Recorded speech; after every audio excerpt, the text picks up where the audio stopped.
Hi, to those of you who don't know me, I'm Jay Foad, the CTO of Dyalog.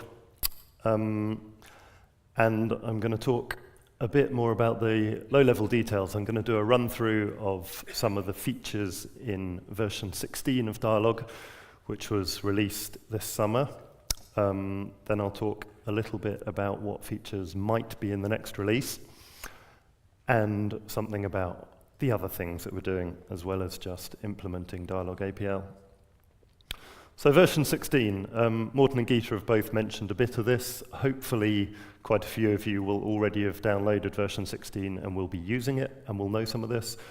A lot of you, I guess, also went to the workshop yesterday. So if there's some repetition here, I apologize. But I'm going to take a brief tour of what went into version 16 and why. Version 16, in particular, had quite a few new language primitives, starting with the operator, which is trying to help move the language in a slightly more functional direction. It's giving you a way of modifying arrays, which traditionally in APL would have been done with indexed assignment or selective assignment. The problem with those is that they don't compose well into simple functional expressions. They force you to name the array that you're going to modify, and you can't use them as part of a larger expression easily. So is supposed to be a very intuitive way of saying, I'd like to take some array modified in some way. For example, I'd like to put an asterisk at positions 2 and 4 in that vector. And you can kind of read this. You know, you can read it the way it's written, stars at 2, 4 in hello. As well as just replacing items, you can perform modifications to certain items. So if you start with a 3x3 numeric array, you can say tenfold at, and in this case, instead of specifying the positions I want to modify explicitly, I've written a little function which says every even number, everywhere where the 2 residue of the item is 0, I want to multiply by 10. So there's 3 reshaped by 8 to 9, but with all the even numbers multiplied by 10. The next new primitive is the Stencil Operator. This, I think, grew out of long-standing discussions about the cut operator that used to be in Sharp APL and I guess in J. Which did many things. Stencil is a bit more of a specialized operator. It's used for doing what the scientific and mathematical community calls stencil computations or kernel codes, which are used a lot in things like image processing, where you want to apply a filter over small regions of an image. For example, it takes an arbitrary array, here I've shown it with a matrix of characters, and applies some function to rectangular windows centered around each item of that array in turn.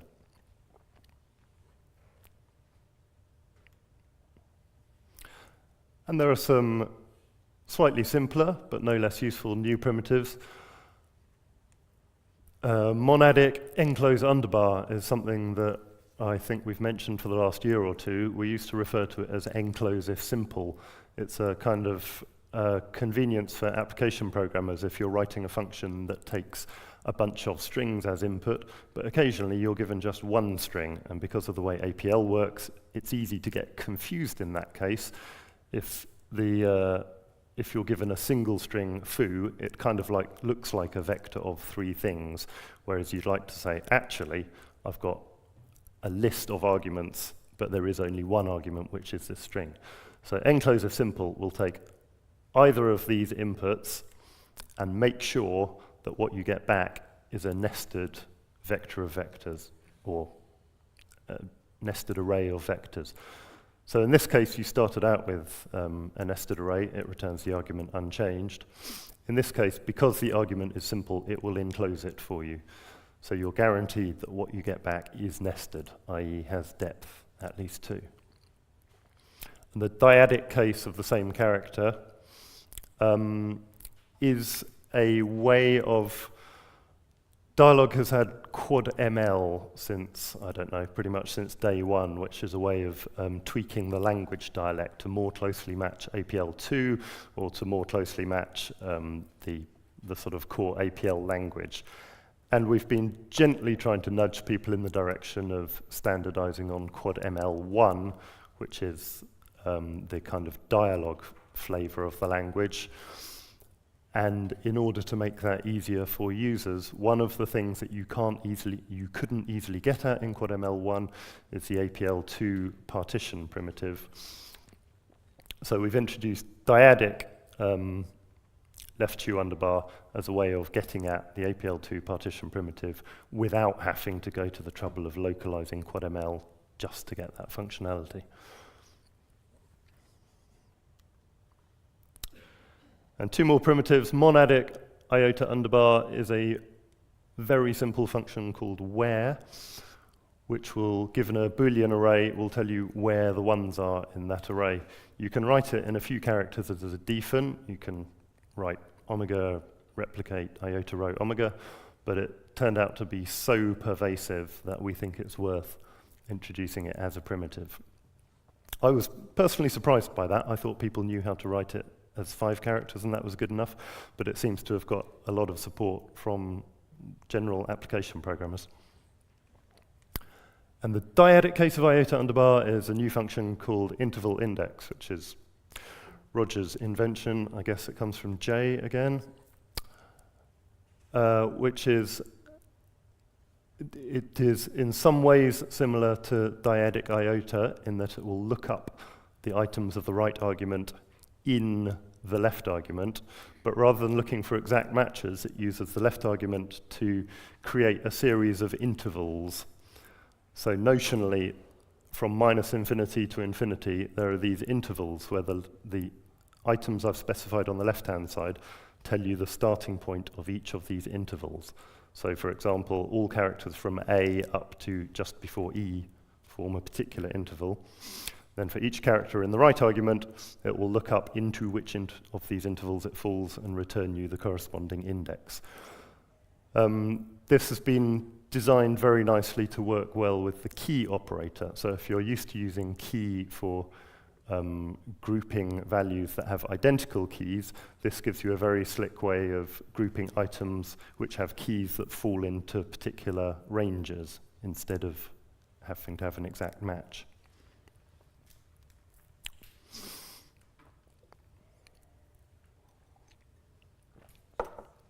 As well as new primitives, we have a couple of new system functions.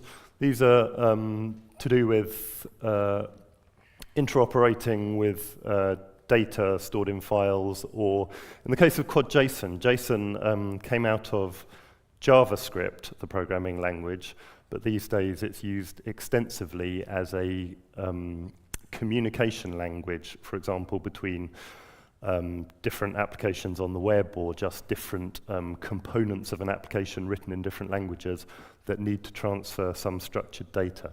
So it's a very simple markup language that gives you a syntax for vectors of values and dictionaries where you're mapping from keys to values, and simple numeric and character data.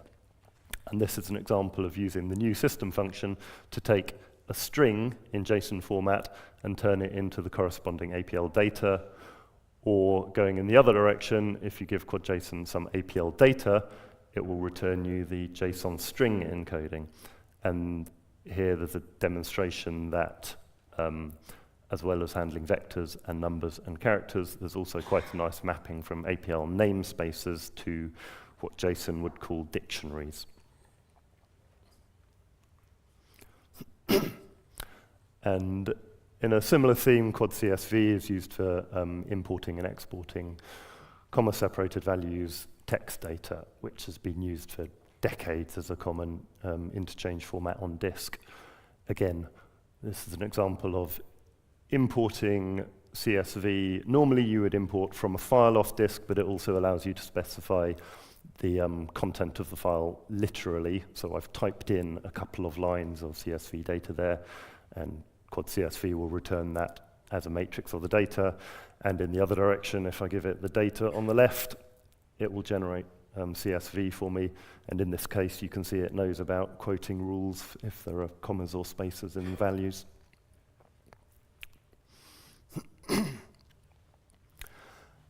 And one more kind of languagey thing that went into version 16.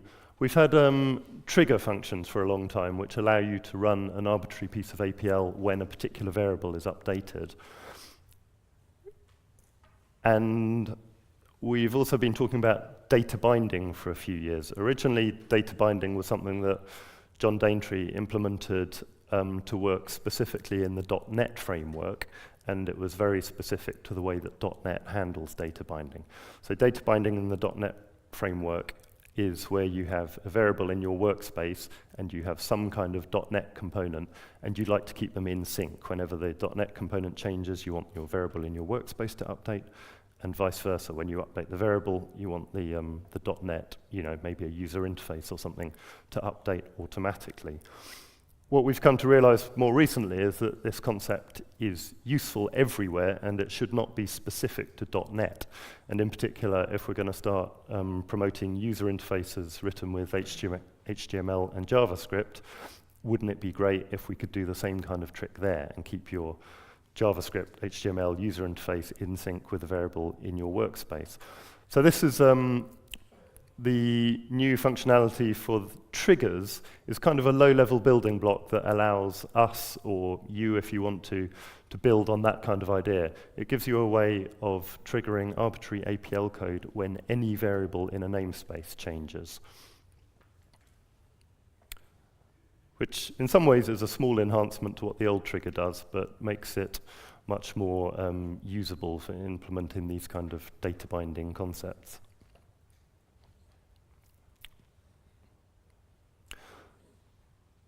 This may seem like a very small feature, but it's my favorite. Since pretty much day one at Dyalog, I got confused by save foo.dwus. You got a message that used to say, not saved, this is clearwus. And then you had to go and ask someone, what does that mean and what do I do? And they told you, oh yeah, you have to type wusid something and then try it again and it all works. Now, the message says, not saved, this is clearwus, use -force to override. Save -force, and it works.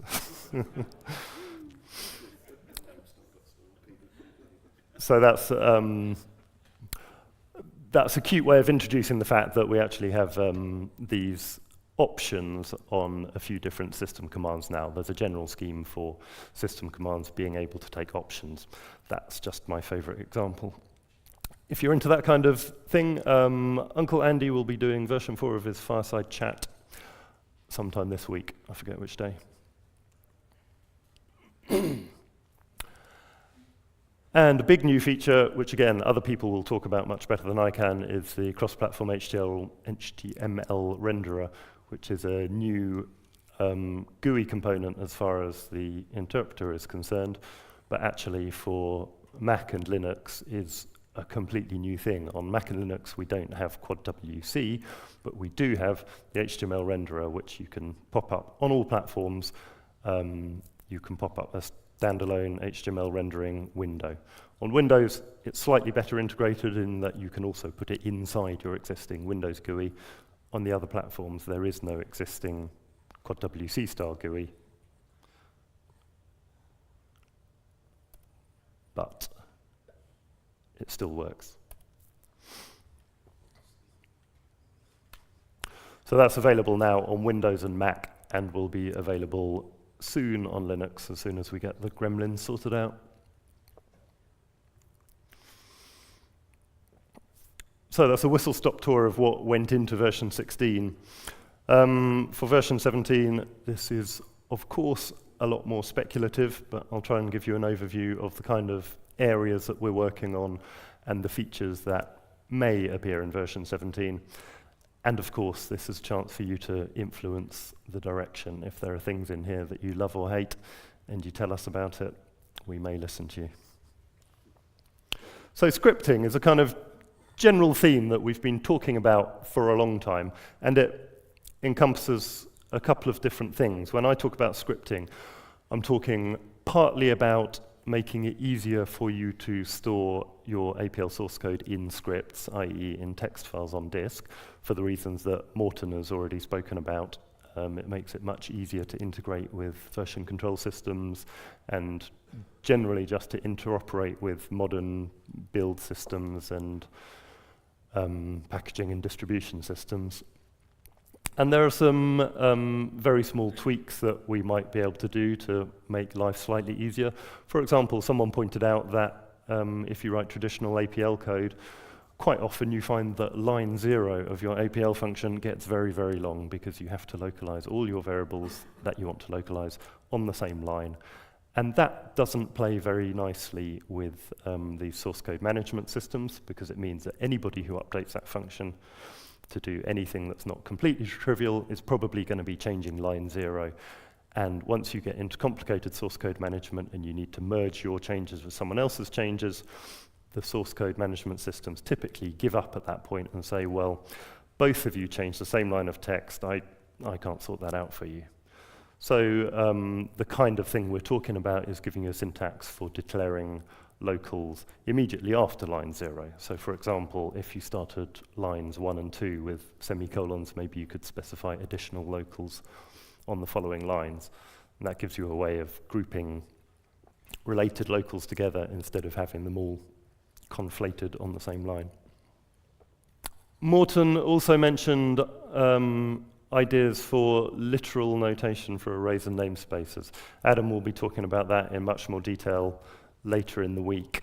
There are a bunch of related ideas which are to do with making it, well, like I said, two things: making it easier to keep your source code in text files, but also making Dyalog APL a lot easier to use in the way that people use Python and Ruby as scripting languages, where you can write, you know, a short shell script or a short program and throw it at the interpreter and say, just run this. I don't want to load a workspace. I probably don't even want an interactive session or anything.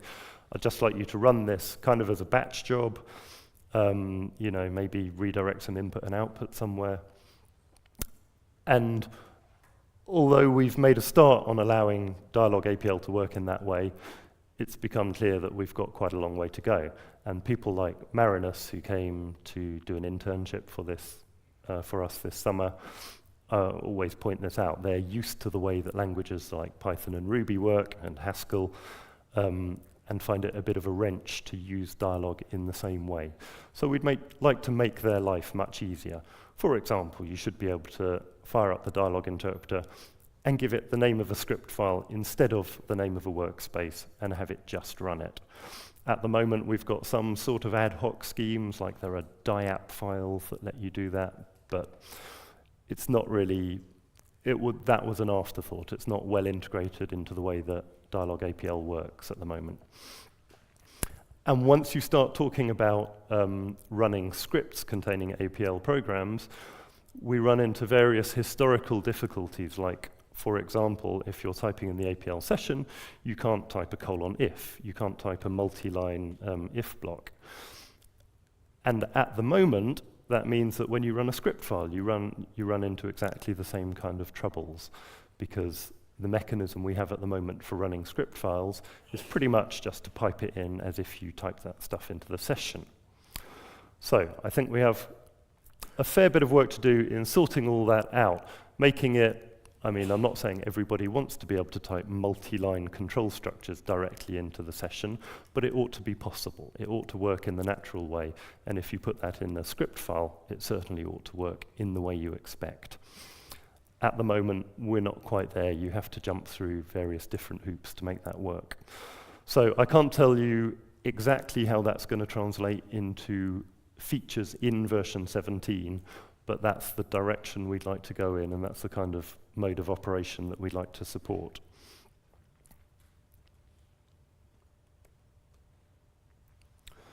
For version 17 language enhancements, we generally don't like to rush into adding features to the core language. We had 4 or 5 different primitives in version 16. We're certainly in no hurry to bring out another 4 or 5 for the next release. So we're probably going to see that in version 17 we've slowed down a bit on that front. What there are going to be is system function enhancements, and in particular, Richard Smith is working on the portable file functions, which I think were introduced in version 15 and slightly enhanced in version 16. For version 17, we're planning to do a lot more work. There are, well, come to Richard's talk to see exactly what he thinks there's going to be. But for example, functions for moving files and copying files, deleting entire directories, and working on multiple files at a time more easily. Probably the language feature that I think is most likely to make it into version 17 is something called a total array ordering. This is, in some ways, a very small change to the way that grade up and grade down work, but it has very important ramifications.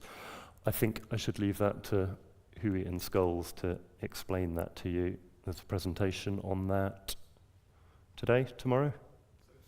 Thursday, okay. And there are other languagey features that may or may not make it in. We've talked before about an under operator, also known as dual. We can do that. It just depends on how much demand there is for it and how well we get on with arguing about the details. Something I'm personally quite keen on seeing is a system kind of similar to when you run Dyalog on Windows, you get a pop-up status window if there are errors when you're doing some kind of namespacey GUI things. I think we should have a general mechanism for issuing warnings at runtime. This is not something you'd use in production code, but quite often we have obsolescent features of the language that are going to be removed, or things, when we introduce changes in behavior, it might be nice for you guys to be able to find out whether you're running into those cases or not. Of course, all of this would be configurable. You'd be able to select whether you want to get warnings or not. But as another example, if people are migrating from other APL systems, and we had a rash of this last year, I guess, when APL X stopped supporting their product commercially, we had a few people migrating from APLX, and we were kind of reminded of the problems that you get when there are incompatible changes in dialect. You're trying to bring APL from another dialect, and you may run into problems that are very hard to spot just by statically looking at your source code, where you really need something where the interpreter's watching what's going on at runtime. And, you know, for example, it could warn you, this line works in APLX and in Dyalog, but it means something slightly different.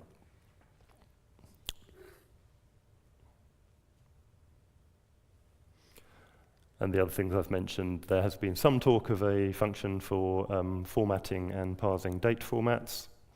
Again, that's up for discussion. And for a few years now, we've been talking about a new control structure called, maybe called try finally, which would mirror something you get in many other structured programming languages, which allows you to make sure that some cleanup code gets called regardless of how your function terminates. So if you return from the middle of a block, it will make sure the cleanup code gets run on the way out, or even if a trappable error is thrown, it will make sure that cleanup code gets run before you leave the current function.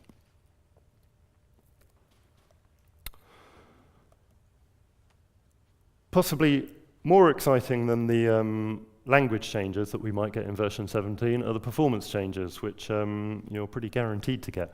In fact, of all of these things, the thing that I'm most confident that will definitely be in version 17 is we're changing the underlying encoding of decimal floating points. I realize that most of you probably won't be using decimal floating points. It's, for those of you who don't know, it's a 128-bit high-precision decimal floating point number format, which you can use as an alternative to the normal 64-bit binary floating point. The major downside of them is that they have to be emulated in software, so they're unavoidably a lot slower than double precision floats. But for some of you, you absolutely need the extra precision that they give, or you absolutely need a decimal format as opposed to a binary format. So for those of you who are using them or need to use them, this is you should not notice too much from this change. We're changing the underlying encoding of how the number is stored in the bits and switching to a different software emulation library purely because it seems to give an average of about a factor of 2 performance improvement. Of course, they're still a lot slower than running it in hardware, but for those of you who are using them, that should be a worthwhile improvement. You've seen Marshall Lockbaum by now. He's been working very hard since he joined us officially in February and has been working hard on making sure that we have really good support for all the vector instruction sets that you get in modern CPUs. So on Intel, we're talking about SSE2 and AVX2 and a whole bunch of variations thereof. On power hardware, they have something equivalent called Altivec or VSX. And even the ARM chips that you get in Raspberry Pis have a similar kind of vector unit. You'll have seen the PQA performance chart that Morten flashed up on the screen for the kind of teaser for version 17.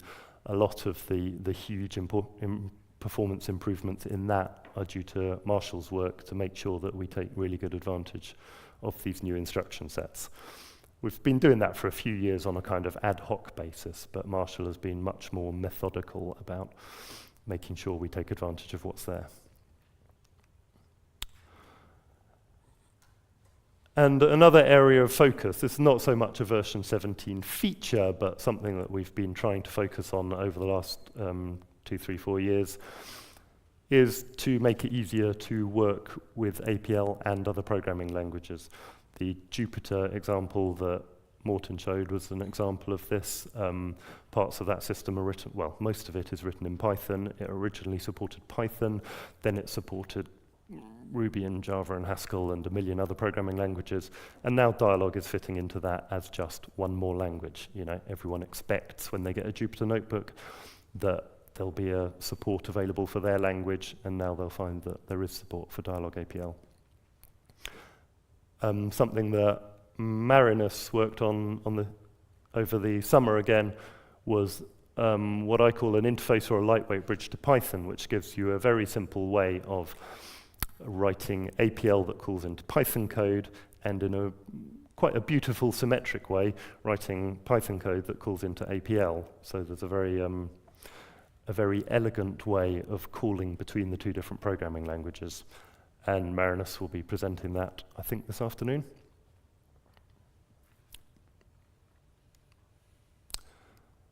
I need to skip on. So, apart from the kind of core interpreter work, what other kind of things are we doing? Ride is cracking on. We're committed to using Ride as the user interface on all non-Windows platforms. We've been doing our best to make sure that you get that as the default if you install on a Mac or if you install on a Raspberry Pi. And we're kind of there on standard desktop Linux as well. That's currently being developed by Gil and Callum principally at Optima, with Mike Mingard doing a lot of design work as well. I think it's got to the point where it's very usable and plenty of people are using it. We kind of realized that it still has quite a long way to go, and we're committed to working on it over the coming years and really making sure that it's rock solid as a development environment. It doesn't necessarily have to replace the standard Windows environment, but even you Windows guys will probably start to use it as you know, if you're doing cloud development or cross-platform development, it works very well as a remote IDE, which is of course what it was designed for running APL systems on other platforms.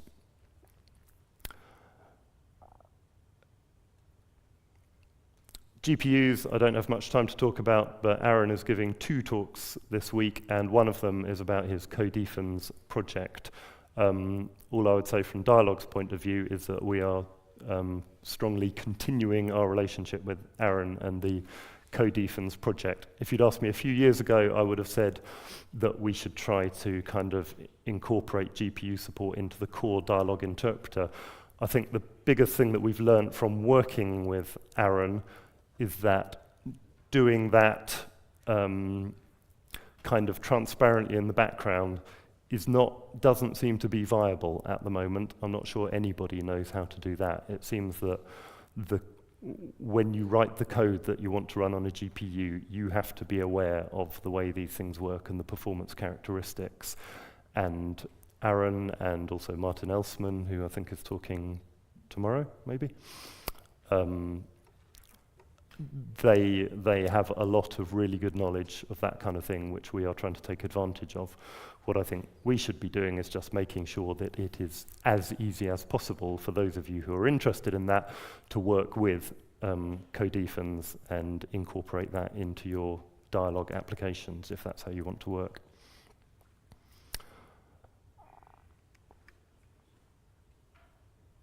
I'm going to skip to the CTO goals.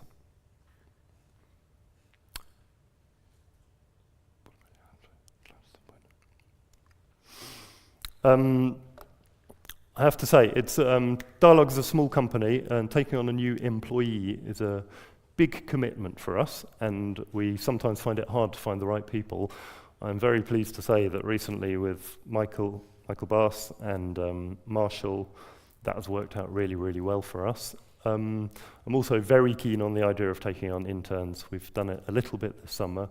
I'd love to do more of that. In particular, Marinus has done great work for us, and we're continuing to keep a working relationship with him, as we have done with some of the previous competition winners in previous years. And we have been talking to some other interested guys, some of whom have come from the Code Golf community, who have, they seem to have a really good kind of mix of skills. They're interested in the APL side of things, but they also know about other languages and other platforms and what we need to do to interoperate nicely with them. The GPUs and bridges I mentioned. Performance is, I hope, continuing to improve at a more dramatic pace now that Marshall is with us in particular. And the cloud deployment that Morten rightly spent a while talking about.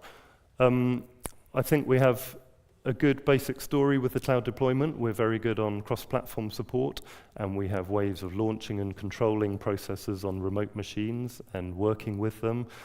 As Morten said again, the isolate system works well in that kind of way.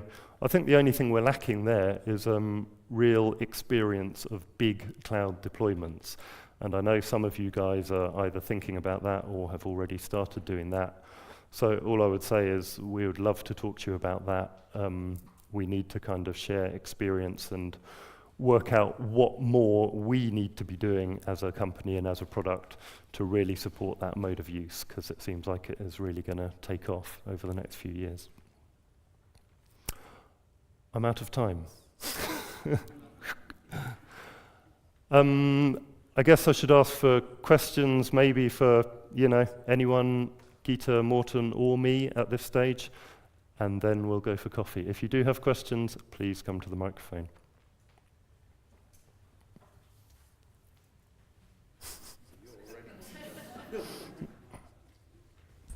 It's not a... Is this working? It's not a question. There's a workshop.